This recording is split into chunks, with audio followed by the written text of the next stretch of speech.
हाँ तो मेरे भाइयों, आज आप लोग को मैं कुछ ऐसे थॉट्स बता रहा हूँ, कुछ ऐसे बेसिक चीज़ें बता रहा हूँ जिससे आपकी हाइट स्टॉप हो जाएगी। अगर आप लोग अपने हाइट को ग्रो करना चाहते हो, जो कि सभी लोग चाहते हैं, लेकिन अगर आपकी हाइट ग्रो नहीं हो रही है तो उसके पीछे ये सारी चीज़ें हो सकती है। ये मेरी थॉट्स है। देखो भाई, मेरी थॉट्स को आप लोग मजाक में ले सकते हो क्योंकि आप लोग को भरोसा नहीं है, लेकिन भाई यही असलियत है। आप लोग को एक्सेप्ट करना पड़ेगा। मैं जो भी चीज़ें इस चैनल पर बता रहा हूँ वो मेरे दिल से निकल रहा है। मैं कोई ऐसा दिमाग यूज़ नहीं कर रहा हूँ, उसमें कोई गूगल रिसर्च नहीं यूज़ कर रहा हूँ। जो मैंने एक्सपीरियंस की है, जो जो मेरे साथ ज़िंदगी में हुआ है, वही वही चीज़ें मैं आप लोग को बताया करता हूँ। सबसे पहली चीज़, अगर आप लोग हर दिन हार्ड वर्क नहीं कर सकते हो, हर दिन अपने अंदर एक प्योरनेस नहीं ला सकते हो कि भाई मुझे अपनी हाइट को इंक्रीज़ करना है, तो मैं कष्ट झेलने के लिए तैयार हूँ। अगर आप लोग अपने माइंड में ये प्योरनेस नहीं ला पाओगे कि भाई मैं कष्ट झेलने के लिए तैयार हूँ, मतलब बेसिकली कहने का मतलब है कि मैं कुछ भी कर सकता हूँ इसके लिए, मेरे अंदर कोई थॉट नहीं है, मैं कितना भी कष्ट आए मैं अपने ह्यूमन बॉडी को सेक्रीफाइस कर सकता हूँ इसके लिए। इस लेवल का हार्ड वर्क अगर आप करने के लिए तैयार हो तो पहला स्टेप ये है कि आपको इस लेवल की हार्ड वर्क करने के लिए तैयार रहना है कि मेरे ह्यूमन बॉडी को कुछ भी हो मुझे परवाह नहीं है, मैं एक्सरसाइज करके रहूँगा, मुझे अपना हाइट इंक्रीज़ करना है तो करना है। ये डिटर्मिनेशन, ये हार्ड वर्क। दूसरी चीज़, ओवर थिंकिंग। सबसे बड़ा हाइट को जो घटाने का जो सबसे मेन रीज़न होता है जिससे आपकी हाइट घट जाती है या फिर स्टॉप हो जाती है, वो रीज़न है कि आप ओवर थिंक किया करते हो चीज़ों को। अगर आप किसी भी चीज़ों को ओवर थिंक करोगे, आप लोग ये सोचोगे कि भाई मेरी हाइट बढ़ेगी कि नहीं, मुझे ये करना चाहिए, वो करना चाहिए, मैं खाना ये वाला खाना खाऊं या फिर वो वाला खाना खाऊं। ओवर थिंकिंग और स्ट्रेटजिक थिंकिंग में अंतर होता है। स्ट्रेटजिक थिंकिंग में आप क्या करते हो कि आप ये पता लगाते हो कि कौन कौन सी फूड मेरे लिए बेस्ट है और उसके बारे में आप ज़्यादा सोचते नहीं हो, आप उसे डायरेक्ट खाना शुरू करते हो। फॉर एग्ज़ाम्पल, आपको पता लगा कि मोरिंगा एक ऐसी फूड है जो आपकी हाइट को इंक्रीज़ कर सकती है, तो आप डायरेक्ट उसे ऑर्डर करते हो और खाना शुरू कर देते हो। अब उसके बारे में आप सोचते नहीं हो हर बार कि यार मोरिंगा खाऊं, इस वक्त खाऊं। अगर आपको एक बार पता चल गया कि दिन में 2 बार मोरिंगा खाने से हाइट इंक्रीज़ होती है, तो आपको without any question in your brain, without any over thinking, आपको हर दिन मोरिंगा सुबह और शाम 2 बार खाना है। अगर आपको मैंने पिछले वीडियो में बताया कि भाई 7-8 घंटे स्लीप करने से आपकी हाइट इंक्रीज़ होती है, तो आपको 7-8 घंटे सोना ही है।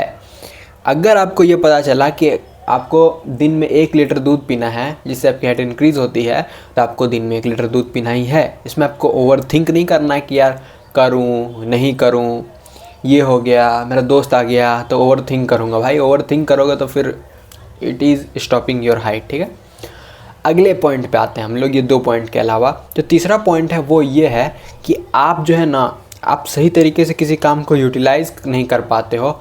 आप लोग कोई भी काम करने का सोचते हो लेकिन उसे इम्प्लीमेंट नहीं कर पाते हो। आप लोग किसी भी काम के बारे में कितना ही सोच लो लेकिन वो चीज़ आपके लाइफ में मैनिफेस्ट नहीं होती है। बेसिकली आप इम्प्लीमेंट नहीं कर पाते। यूटिलाइज़ गलत वर्ड।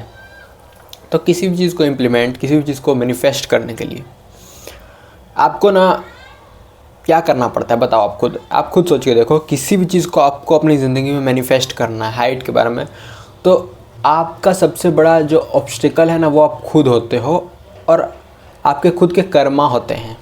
जो आपके कर्मा आपके ज़िंदगी में आपने खुद किए हैं, वही आपकी सबसे बड़ी ऑब्स्टिकल होती है। तो आप लोग क्यों ना ऐसे कर्म करो जो आपकी हाइट को इंक्रीज़ करवाए। आप लोग दूसरों के लिए खाना बनाओ। कभी कभी सैटरडे को आप लोग खिचड़ी दान दे दिया करो। कभी कभी आप लोग मंदिर में जाके कुछ भोग लगा दिया करो। अब देखो, ये बातें बहुत इलॉजिकल लग रही हो कि भाई ये तो क्या बता रहा है। देखो, तुम्हारे जैसे बहुत आए बहुत गए, लेकिन भाई ये बातें ही सच्चाई है और ये बातें ही वर्क करती हैं। तो इसे इलॉजिकल समझने की भूल तो बिल्कुल ही नहीं करना।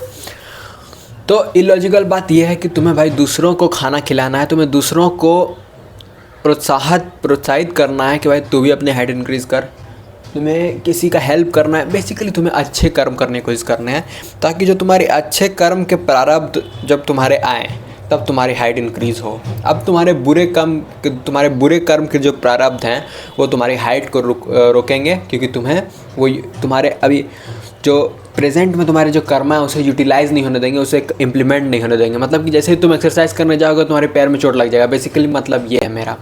जैसे तुम लटकने जाओगे तुम लटक ही नहीं पाओगे, क्योंकि तुम्हारे बुरे कर्मा बने हुए हैं। दोस्त तुम्हारी हाइट कैसे इंक्रीज़ हो सकती है? तुम्हें अच्छे कर्मा करना पड़ेगा, तभी तुम्हारी हाइट इंक्रीज़ होगी। अगला है वो है दूसरों को देखना छोड़ दो। दूसरों को देखना इसलिए छोड़ने बोल रहा हूँ कि तुम लोग सबसे बड़ी गलती करते हो कि यार दिन भर तुम दूसरों को देखते रहते हो कि यार इसकी हाइट इतनी है, इसकी हाइट इतनी है। जैसे ही तुम दूसरों को देखना शुरू करते हो तुम्हारे माइंड में रिलीज़ होता है कोर्टिसोल, और कोर्टिसोल तुम्हारी हाइट को स्टंट कर देता है। तो दूसरों को देखने से अच्छा क्या करना चाहिए तुम्हें, ये देखो। दूसरों को देखने से अच्छा तुम क्या करो, बालकोनी में जाओ और अपनी कॉलोनी को देखो मतलब कॉलोनी को मत देखो, मतलब बाहर जाके नेचर को देखो, इधर उधर देखना शुरू करो। बस ऐसे ही सोचो, कुछ सोचो। उसके बाद नहीं तो फिर किसी ऑथर को पढ़ना शुरू कर दो, किसी ऑथर को याद करो, किसी महान पुरुष को याद कर लो एक बार कि यार ये जो हरिवंश जी थे वो बहुत महान हुआ करते थे। या फिर हनुमान जी को याद कर लो, किसी की याद में रो लो कि यार वो कब मुझे मिलेगी, भगवान प्लीज़ कुछ करवाओ। किसी की याद में रो भी सकते हो तुम। देखो दूसरों को देखने से अच्छा है किसी की यादों में रो लो, किसी नेचर को देख के बस खुश होते रहो। किसी के बारे में बुरा बोलने से अच्छा है बस आराम से बैठे रहो बालकोनी में, कुछ मत बोलो। मौन रहना ज़्यादा बेहतर है किसी के बारे में बुरा बोलने से अच्छा है, ठीक है। तो इतनी ही चीज़ है। और तुम्हारी हाइट को क्या स्टॉप कर सकती है? जब तुम कम खाना खाते हो, ज़रा खुद सोचो। पांचवी चीज़ है कि जो अगर तुम कम खाना खाओगे तो तुम्हारी हाइट तो ऑलरेडी स्टॉप हो जाएगी। अगर तुम कम सनलाइट लोगे तो तुम्हारी हाइट ऑलरेडी स्टॉप हो जाएगी। अगर तुम कम सोओगे तो तुम्हारी हाइट ऑलरेडी स्टॉप हो जाएगी। अगर तुम कम एक्सरसाइज करोगे तो तुम्हारी हाइट ऑलरेडी स्टॉप हो जाएगी। तो यहाँ पर हाइट में के मामले में तुम क्या करना है ना, हर चीज़ को थोड़ा सा ज़्यादा करने की कोशिश करना है। बहुत अति भी नहीं करना है लेकिन कम नहीं करना है। देखो कम में तो तुम्हारी प्रोबेबिलिटी पूरी डाउन है। ज़्यादा कर लोगे 10 मिनट, मान लो 20 मिनट एक्सरसाइज कर 30 मिनट कर लोगे, थोड़ा सा और एक्स्ट्रा कर दोगे। अगर दिन में 2000 कैलोरी खाते हो 1500 कैलोरी और खा लोगे, 200 कैलोरी और खा लोगे, कुछ घटना नहीं है तुम्हारा। एक फूड और खा लो। अगर तुम मैनिफेस्ट नहीं कर रहे हो तो हर दिन भर ज़्यादा मैनिफेस्टेशन कर दो। थोड़ी ज़्यादा करने की कोशिश करो ना यार। देखो जो एक्स्ट्रा वाला पार्ट होता है ना वही चीज़ तुम्हारी तरक्की करवाता है। कभी भी तरक्की तुम्हारी मिनिमम वाली पार्ट करके नहीं होती है जो तुम लोग सोचते हो कि 60% ले आऊँगा तो तरक्की। नहीं भाई, तरक्की होती है जब तुम 110% के लिए तैयारी कर रहे हो, जब तुम 90% के लिए तैयारी करो तब तुम्हारे जाके 70 आते हैं ना। ये तो नहीं होता ना कि भाई तुम 50% की तैयारी कर रहे हो तो 50 आ जाएंगे तुम्हारा, नहीं आता है ना भाई। 90 की तैयारी करनी पड़ती है। तो 90 की तैयारी करो, थोड़ा ज़्यादा मेहनत करो, थोड़ा ज़्यादा करने की कोशिश करो, थोड़ा ज़्यादा इन्वेस्टमेंट करने की कोशिश करो, थोड़ा ज़्यादा एक्सरसाइज करने की कोशिश कर लो, थोड़ा ज़्यादा मैनिफेस्ट करने की कोशिश कर लो, जो स्प्रिंटिंग होती है वो करने की कोशिश करो, और जितनी सारी ऑब्स्टिकल्स हैं उन्हें हटाने की कोशिश करो। तो ये 4-5 कारण है जिससे तुम्हारी हाइट ग्रोथ स्टॉप हो जाती है। इन 4-5 थॉट्स के वजह से तुम्हारी हाइट ग्रोथ जो होती है वो कम हो जाती है। तो आज मैंने तुम्हें बताने की कोशिश की। तो इन सब चीज़ों का नहीं करना। हाइट इंक्रीज़ करने के लिए तुम्हें कुछ नहीं करना है भाई। Sleep, diet, exercise. अब इससे ज़्यादा मैं तुम्हें क्या बताऊँ। Sleep, diet, exercise. इससे ज़्यादा कॉम्प्लिकेट करोगे तुम्हारा ही नुकसान है। इन तीनों पर अगर तुम्हें वीडियो चाहिए कमेंट में बता दो। मिलते हैं नेक्स्ट वीडियो पे। Till then keep going.